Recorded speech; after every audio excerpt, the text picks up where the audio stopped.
Hai halo semuanya, apa kabar? Saya harap semuanya sehat dan tetap semangat menjalani hidup. Sekalipun mungkin ada yang baru saja putus cinta atau ditolak cinta.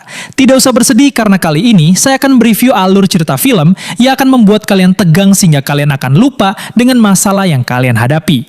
Kali ini saya akan menceritakan alur film dari Korea yang jalan ceritanya cukup unik. Film ini berjudul Fabricated City, dirilis tahun 2017. Dan langsung saja, ini dia alur ceritanya. Cekidaw! Di awal film, terlihat pasukan khusus yang bersiap untuk menyerbu daerah yang dipenuhi dengan teroris bersenjata lengkap. Pasukan khusus ini dipimpin oleh seseorang bernama Daijang. Entahlah ini istilah atau nama orang. Dan ternyata, perang tersebut hanyalah sebuah simulasi hayalan dari seorang gamer yang sedang main game online di warnet. Pria ini adalah pemeran utama di film ini, namanya Kwonyo. Kita sebut aja Wookie. Mantan atlet timnas taekwondo yang dikeluarkan dari timnas karena kasus kekerasan, dan sekarang pengangguran. Setiap hari Wookie menghabiskan waktunya di warnet untuk bermain game. Saat sedang makan, ibunya Wookie menelpon dan menyuruhnya untuk pulang mematikan gas di rumahnya. Dengan alasan sibuk, Wookie menolak.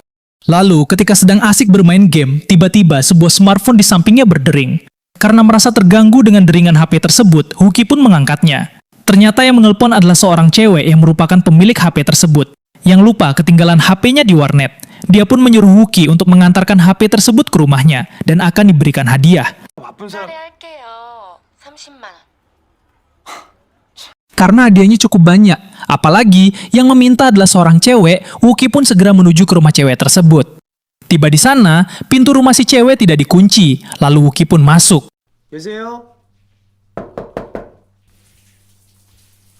Di dalam, si cewek terlihat sedang mandi dan menyuruh Kwon untuk meletakkan HP-nya di atas kasur dan mengambil uang imbalannya di sana. Wookie lalu pulang dan sempat memberi nasihat pada si cewek. Keesokan paginya, Wookie terbangun karena pintu rumahnya didobrak oleh polisi dan langsung menangkap Kwon dengan alasan kasus pembunuhan dan pemerkosaan gadis di bawah umur.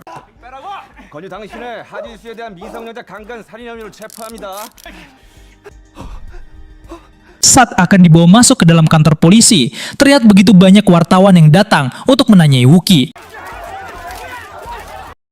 Beritanya pun langsung viral. Di kantor polisi, ibunya Wookie datang dan melihat anaknya, namun tidak diperbolehkan. Sementara itu, Wookie yang masih menyangkal atas tuduhan tersebut, kemudian diperlihatkan barang buktinya oleh polisi. Sementara itu di luar, ibunya pun terus berusaha meminta dukungan dari warga sekitar untuk anaknya, karena merasa bahwa anaknya dipitnah. Ibu Wookie kemudian meminta bantuan kepada seorang pengacara terkenal di kota tersebut, bernama Min Chon-sang. Kita panggil saja si Alimin. Awalnya si Alimin tidak mau membantu, namun akhirnya luluh dengan air mata dari ibu Wookie. Di persidangan, Alimin tidak dapat berbuat banyak untuk membantu Wookie. Wookie hanya bisa berkata bahwa itu bukan perbuatannya, namun bukti yang kuat tidak dapat menghindarkan Wookie dari hukuman penjara seumur hidup.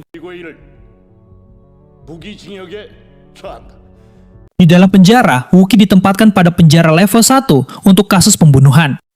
Di hari pertamanya di penjara, Wookie harus menghadapi kekejaman dari geng penjara yang dipimpin oleh Madiakso. Kita sebut saja si Badak. Badak memanggil dan menginterogasi Wookie. Wookie yang tidak terima dengan hinaan Badak kemudian menyundulnya, dan akhirnya Wookie dipukuli oleh Badak dan teman-temannya. Kepala penjara lalu memasukkan Wookie ke dalam kurungan isolasi karena Wookie telah menyebabkan keributan. Di hari berikutnya, ada dua tahanan yang mendekati Wookie dan memperingatkan Wookie agar tidak berurusan dengan Badak, dan juga seorang kakek pembunuh berantai, kita panggil saja namanya Pak Sodikin. Lanjut, Wookie harus mengalami nasib yang sangat sial, karena kedua napi yang ditemuinya tadi dipaksa oleh Badak untuk menyodominya. Karena sangat tertekan dan sudah mulai putus asa, apalagi perawannya pecah oleh dua napi tadi, Wookie nekat untuk bunuh diri. Sementara di luar penjara, ibunya masih berjuang mencari keadilan untuk Wookie. Pada suatu hari, ibu Wookie dan Alimin datang mengunjunginya dan memberi semangat untuk tetap bertahan. Karena ibunya mendapatkan telepon dari seseorang yang mengatakan bahwa orang tersebut punya bukti alibi yang bisa membuktikan bahwa Wookie tidak berada di tempat kejadian saat kejadian tersebut. Hal ini kemudian membuat Wookie semakin semangat.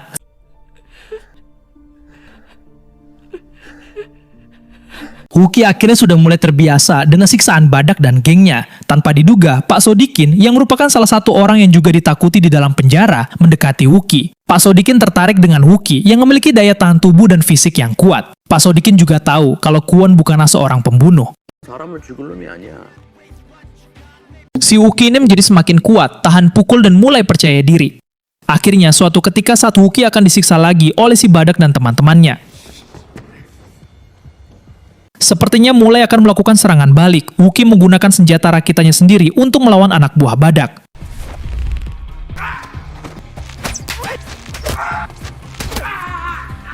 Dan saat berhadapan 1 lawan 1 dengan badak, dengan tembakan senjata rakitannya, kemudian ditambah dengan jurus tenggangan super, dari seorang atlet nasional taekwondo, akhirnya berhasil menjatuhkan badak. Para sipir penjara kemudian berdatangan, dan kepala penjara terlihat keheranan, melihat badak yang berhasil dijatuhkan oleh Wookie. Kepala sipir juga memberitahukan bahwa Wookie mendapat kunjungan, namun kali ini hanya si Alimin yang datang dan tanpa ditemani oleh ibunya. Wookie lalu menanyakan tentang ibunya, dan kepala sipir memperlihatkan sertifikat kematian ibunya Wookie. Wookie terlihat sangat bersedih atas kehilangan ibunya. Malamnya, Wookie bermimpi bertemu dengan ibunya. Keesokan harinya terlihat Wookie sangat tidak bergairah, perasaannya seperti sangat hancur. Anak buah badak kemudian membuat keributan yang bertujuan agar bos mereka, yaitu si badak, bisa dengan leluasa menghajar Wookie, demi membalaskan dendamnya yang sudah diberikan tendangan super dari Wookie. Badak kemudian mendekati Wookie yang terlihat sangat suram. Saat badak akan menyerang dengan pisau, ternyata Wookie sudah tahu hal tersebut, dan dia lebih dulu menyerang badak dengan pisau dan melukai pipi kirinya. Lalu kepala sipir memperingatkan Wookie untuk meletakkan pisaunya, namun Wookie justru menikam dirinya sendiri. Wookie dan badak kemudian dilarikan ke rumah sakit terdekat. Ternyata hal ini semua sudah diatur oleh Wookie dan dibantu oleh Pak Sodikin agar Wookie bisa melarikan. Wookie kemudian menyerang petugas yang juga berada di dalam ambulans. Karena supir ambulansnya terluka, dia tidak mampu mengendalikan mobil dan akhirnya mobilnya oleng lalu terbanting. Seluruh penumpang terluka. Wookie kemudian keluar dan berjalan untuk melarikan diri. Namun saat akan kabur, ternyata kepala penjara masih tersadar. Lalu dia pun menodongkan senjatanya kepada Wookie. Namun entah karena apa, kepala penjara tidak menembaknya, justru membiarkan Wookie kabur. Kaburnya Wookie menjadi berita yang sangat heboh. Wookie berhasil lolos dari pemeriksaan polisi dengan menumpang mobil wisatawan asing. Itu pun juga karena Wookie membantu wisatawan tersebut memperbaiki mobilnya yang rusak.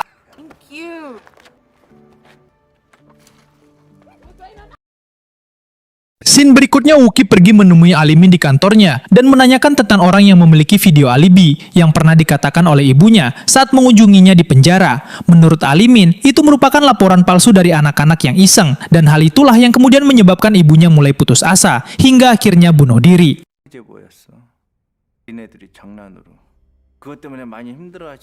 Alimin kemudian memberikan kalung peninggalan ibunya kepada Wookie, dan ternyata Mimin sudah melapor ke polisi tentang kedatangan Wookie. Untung saja Wookie sudah lebih dulu kabur sebelum polisi tiba.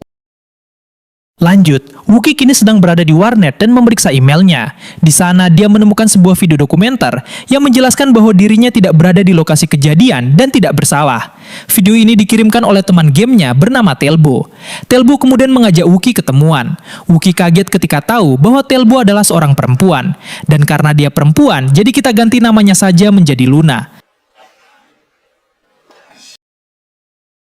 Lanjut, Luna kemudian mengajak Wookie ke rumahnya. Di sini kemudian diketahui bahwa Luna adalah seorang peretas.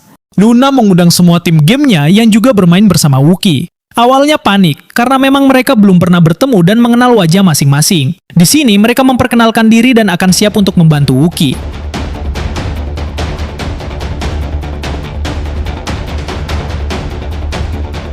Di sini Luna memperlihatkan kejanggalan dari setiap kasus dan semuanya mirip dengan kasus Wookie, termasuk adanya mobil yang selalu terparkir di setiap TKP. Melihat tempat tersebut berantakan dan penuh dengan darah berceceran yang sepertinya telah terjadi pembunuhan di tempat itu. The Malaysian yang masih berada di tempat pembuangan mobil melihat mobil Audi tersebut kembali dan ada satu truk yang mencurigakan. Pembongkaran pun mengikuti truk tersebut dan memberitahukan kepada Wookie lokasi truk tersebut berhenti yang merupakan sebuah gedung dengan sistem keamanan yang cukup canggih. Mereka kemudian akan menghack sistem keamanan gedung tersebut dengan mengirim Hapusyo Bae dan Yongdosa dengan menyamar sebagai teknisi Telkom. Dan setelah Luna berhasil meretas seluruh sistem keamanan, di sana pun mulai masuk. Pon melihat case yang diantar oleh truk tadi, dan ternyata di dalamnya adalah mayat seorang aktor bernama John Yong. Kemudian datanglah sebuah tim yang terlihat sepertinya sedang merekayasa tempat tersebut seolah-olah menjadi sebuah TKP pembunuhan. Tanpa diduga, ada CCTV yang melihat keberadaan Wookie di sana. Dan yang melihatnya, ternyata si Alimin si culun ini ternyata yang mengatur semuanya. Dia yang membuat TKP palsu tersebut. Dan asistennya yang bertugas untuk mencari korban yang akan dijadikan sebagai kambing hitam pembunuhan. Dan targetnya adalah pengangguran seperti Wookie. Namun keterlibatan dari Alimin ini belum diketahui oleh Wookie dan timnya.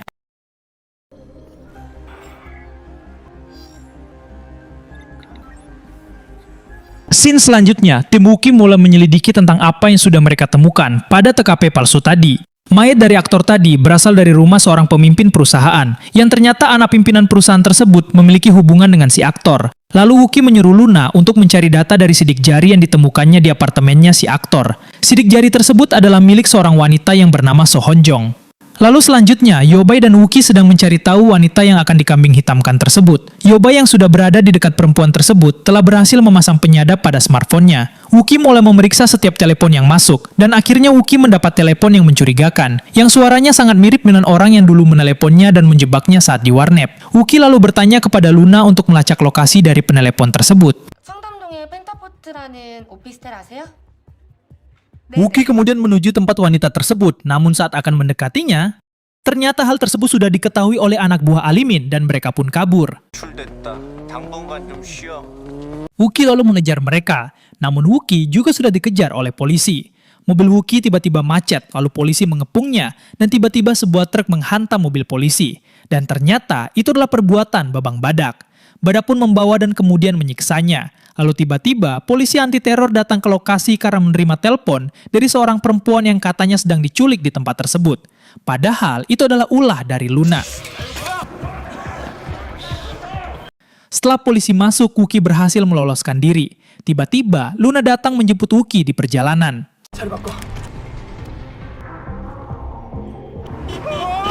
Luna menemukan alat penyadap yang ditemukan pada kalung ibunya. Wookie dari sini mengetahui siapa dalang di balik semua ini. Dan ternyata Bang Barat dibebaskan dari penjara oleh si Alimin dan ditugaskan untuk menangkap Wookie dengan imbalan kebebasan penuh jika Wookie tertangkap. Dan ternyata di sana terdapat sejenis server yang digunakan untuk mengontrol seluruh data yang ada di kota tersebut. Luna kemudian mencoba menghacknya, namun tidak mampu. Dan ini hanya bisa dilakukan jika langsung masuk ke dalam dan mengcopy datanya. Sementara itu, Badak masih terus mencari Wookie. Di scene selanjutnya, tim Wookie mulai mengacaukan TKP. Kemudian, tim Wookie mulai merusak semua rencana Alimin. Namun Alimin masih terlihat santai dan tidak peduli dengan apa yang sudah dilakukan oleh Wookie. Tapi ternyata Yeri sang pembunuh sebenarnya. Yeri sudah diculik oleh Wookie dan membawanya ke TKP, tempat si mayat. Aktor ditemukan dan mengakibatkan Yeri ditangkap. Lalu kemudian Wookie menelpon Alimin. Alimin terlihat sangat gusar dan marah karena rencananya telah digagalkan. Alimin melihat keanehan pada asistennya, lalu Alimin kemudian berlari menuju ruang kontrolnya. Dan saat akan masuk, tiba-tiba Wookie sudah berada di sana, dan akhirnya ikut masuk ke dalam ruangan tersebut. Dan sebelum lanjut, untuk kalian yang belum subscribe, silakan subscribe dulu, agar saya semakin semangat untuk menceritakan alur film selanjutnya. Lanjut, Wookie kemudian menghajar Alimin dengan segenap tenaga, hingga wajah Alimin benar-benar hancur. Wookie kemudian melihat rekaman video saat sebelum masuk penjara dan rekaman ibunya saat masih memperjuangkan Wookie. Dalam kondisi wajah yang sudah sangat bonyok, Alimin masih sempat memprovokasi Wookie dengan mengatakan bahwa dalam video tersebut juga terdapat video saat ibunya dibunuh. Dan ternyata di luar sana, Badak dan gengnya sudah menangkap semua anggota Wookie. Wookie kemudian memasukkan sebuah flash drive ke komputer raksasa si Alimin, karena ini adalah tujuan utamanya untuk datang ke tempat Alimin. Namun karena datanya cukup banyak, maka akan butuh waktu yang lama. Sementara teman-temannya menunggu untuk diselamatkan, akhirnya Wookie pun meninggalkan Alimin dan pergi menyelamatkan temannya. Dalam perjalanannya, Wookie ditelepon oleh Alimin dan memberitahukan bahwa Luna akan dijadikan sebagai kambing hitam atas pelaku pembunuhan si aktor. Badak yang sudah menyandera para anggota Wookiee dan akan segera dieksekusi, saat akan menembak ternyata Badak memiliki skill menembak yang sangat buruk, sehingga tak ada satupun rekan Wookiee yang terluka. Dan saat Badak kembali akan mencoba menembak, tiba-tiba saja listrik padam. Dalam keadaan sangat gelap gulita, Wookiee kemudian menghajar satu persatu anggota gennya si Badak.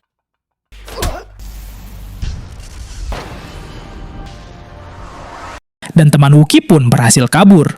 Pengejaran timnya Bang Badak pun kembali dimulai. Kemudian mereka melihat berita di TV bahwa yang dijadikan kambing hitam sebagai pembunuh si aktor bukanlah Luna, melainkan Wookiee sendiri. Wookiee menuju ke stasiun TV dan menerobos stasiun TV tersebut. Tiba di sana, tim Wookiee pun kemudian berpencar dan berusaha mengulur waktu agar Luna bisa mengakses data dari server si Alimin. Namun belum sempat menyelesaikan tugasnya, ternyata si Badak sudah tiba di sana dan menculik Luna. Wookiee pun segera pergi untuk menyelamatkan Luna.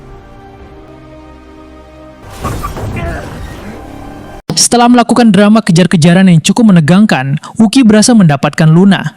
Mereka pun kembali menuju ke stasiun TV dan Luna kembali masuk untuk menyelesaikan tugasnya. Wookiee kembali dikejar oleh polisi dan Wookiee menghentikan mobilnya dan menyerahkan diri. Teman-teman Wookiee yang lain juga sudah ditangkap. Alimin yang melihat Wookiee dan teman-temannya sudah ditangkap terlihat sangat gembira dan loncat kegirangan karena merasa sudah menang. Namun ternyata saat akan mengakses data layar touchscreen-nya macet.